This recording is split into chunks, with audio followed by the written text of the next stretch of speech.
Mayın 29'unda Bakı Olimpiya Stadionunda keçiriləcək Avropa Liqasının final matçına baxmaq üçün xarici ölkələrdən xeyli futbol azarkeşi Azərbaycana gələcək. Gənclər və İdman Naziri Azad Rəhimov bildirib ki, gələn qonaqların yerləşməsində problem yaşanmayacaq. Nazir iyulun 21-də Bakıda keçiriləcək Avropa Gənclər Yay Olimpiya Festivalından da danışıb, izləyək. Avropa Liqasının finalına baxmaq üçün Bakıya gələn xarici futbol azarkeşlərinin yerləşməsində problem yaşanmayacaq. Gənclər və İdman Naziri Azad Rəhimov bildirib ki, gələn qonaqlar üçün paytaxt Bakıda kifayət qədər otel və kirayə evlər var. 17 mindən artıq otellərdə otaq var. Onu saysaqsa bəzi otaqlarda 2 nəfər qala bilər.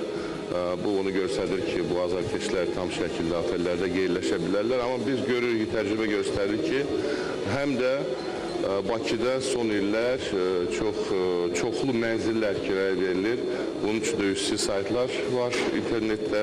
O mənzillərdən də bütün gələn qonaqlar, həm də Formula 1 gələnlər, onlar tam şəkildə onu istifadə edirlər. Bu arada Avropa Gənclər Yay Olimpiya Festivalı ilə bağlı Bakıda toplantı keçirilib. Bildirilib ki, artıq idman arenaları hazır vəziyyətdədir. Nazir vurğulayıb ki, bu tədbir tək Azərbaycan üçün yox, bütün Avropa üçün vacib hadisədir. Çünki burada növbəti illərdə Dünya Avropa çempionatları, Olimpiya oyunlarında iştirak edəcək gənclər sınaqdan keçirilir.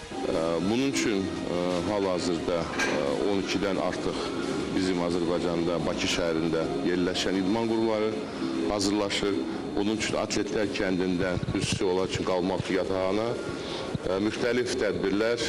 Ona görə ki, biz istəyərdik ki, bu tək idman yox, həm də Avropanın idmançıların, Avropanın gənclərinin dostluq festivali olsun, bir-birlərinə tanış olsunlar. 4000-dən artıq Azərbaycana gələn idmançılar üçün, nümayəndə heyətlər üçün bu tədbir, necə ki, bugünə qədər yüksək səviyyədə keçirilən tədbirlər, bu da tədbir yüksək səviyyədə keçiriləcək. Qeyd edək ki, Avropa Gənclər Yay Olimpiya Festivalı 21-27 iyul tarixlərində paytaxt Bakıda keçiriləcək.